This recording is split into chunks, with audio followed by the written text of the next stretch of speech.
one group with meningitis, both with meningitis, one group with bloodletting, one without. The people without bloodletting did poorly and dying. The people who had the bloodletting survived and did well. Yes. So that's a clinical trial, and that was never done before. The early Muslims in the 9th and 10th century in Baghdad took pharmaceutical agents, herbal drugs, gave them to monkeys to see if they were poisonous.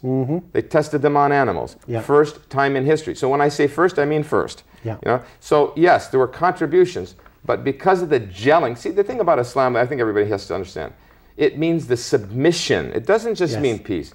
As you know, it means the enslavement of the self to the God.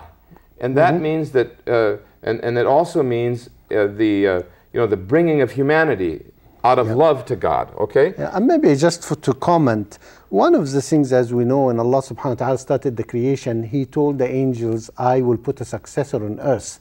And they said to Allah, you know, why a successor when we worship you? And He said, I know what you do not know. And this progress and the human ability and spirit to grow and, progress, this is what's man's mission on earth. It's not just the worship, it's a contribution and doing. It's absolutely true.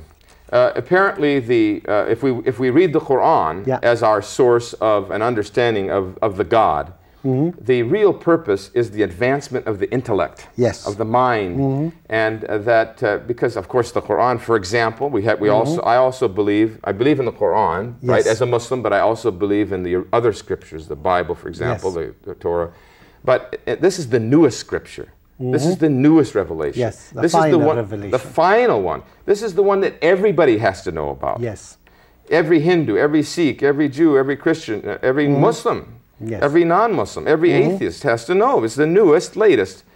But in there, it was not, as you mentioned, told for people to go worship. Yes. The first word is Arabic word iqra, which means to read. Yes. Then we're told to use the writing instrument in the same revelation. Yes. So the Prophet Muhammad ﷺ sent his people, like the Jesus did, globally.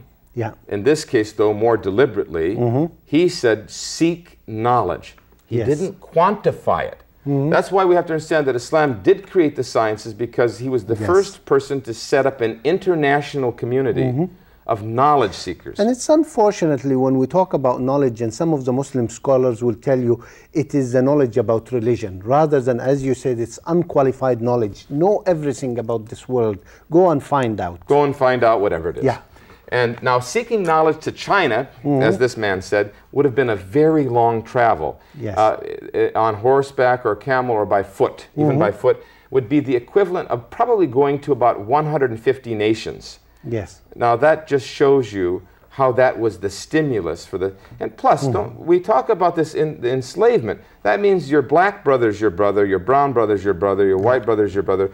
There was a study done by Western scholars on who wrote the books. Who wrote the books by the Islamic people in astronomy, in physiology, in anatomy, in medicine, in pharmacy, in physics. But do these books exist today? The books exist. And are they used as references? The books exist, and the British Library has the biggest amount in secret file.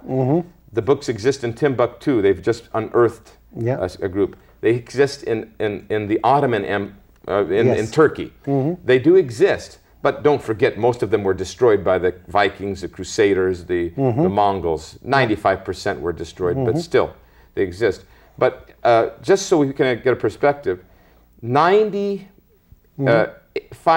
of the books were written by non-Arabs, the books on the sciences.